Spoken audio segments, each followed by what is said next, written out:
Bonjour à toi, bienvenue sur la capsule mathématique qui porte sur le périmètre. Le périmètre, c'est la mesure du contour d'une figure. Dans la vie de tous les jours, c'est souvent très important de connaître le périmètre d'une figure.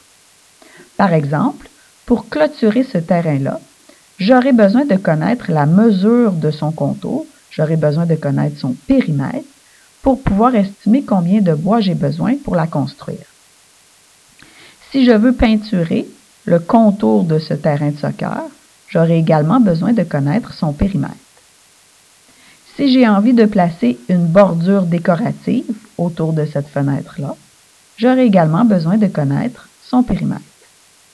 Je vais te montrer comment faire pour mesurer le périmètre.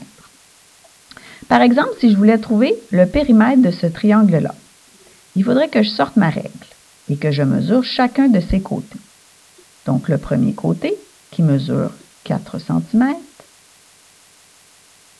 Ensuite, le deuxième côté qui lui mesure 7 cm. Et finalement, le troisième côté qui lui mesure 6 cm.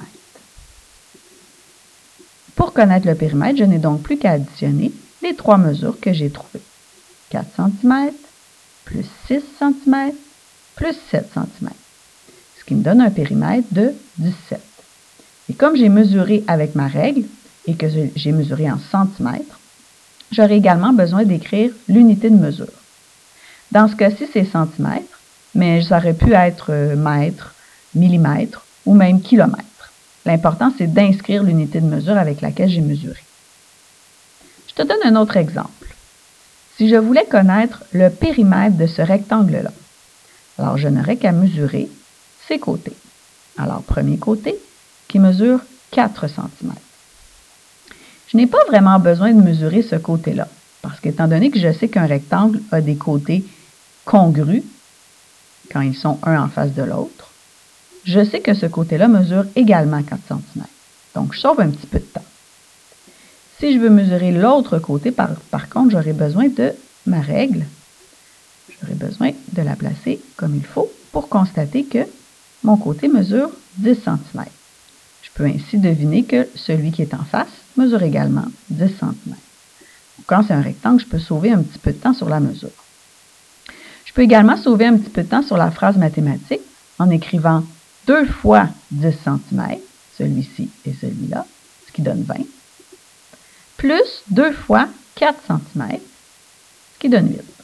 Donc, je sais que j'ai un total de 28. 28 quoi?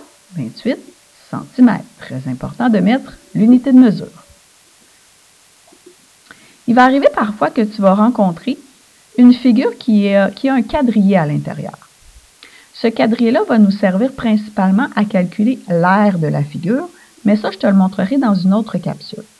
Aujourd'hui, je vais te montrer comment faire pour mesurer le périmètre à l'aire de ce quadrillé-là.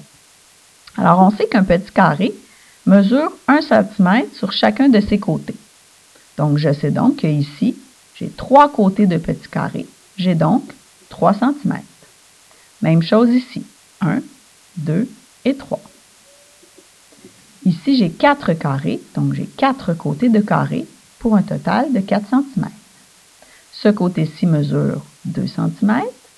Ce long côté, je devrais compter tous les carrés. 1, 2, 3, 4, 5, 6, 7. Et voilà.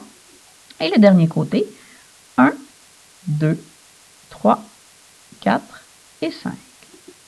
Donc, il ne me reste plus qu'à faire la phrase mathématique de tous ces côtés-là, en m'assurant de n'en oublier aucun, et de les additionner.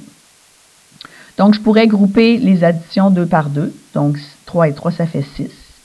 4 et 2, ça fait également 6. Donc, je sais que tout ça, ça fait 12. Et je pourrais ajouter la suite ensuite pour trouver un total de 24. Toujours en centimètres. Voilà, tu sais maintenant comment calculer le périmètre.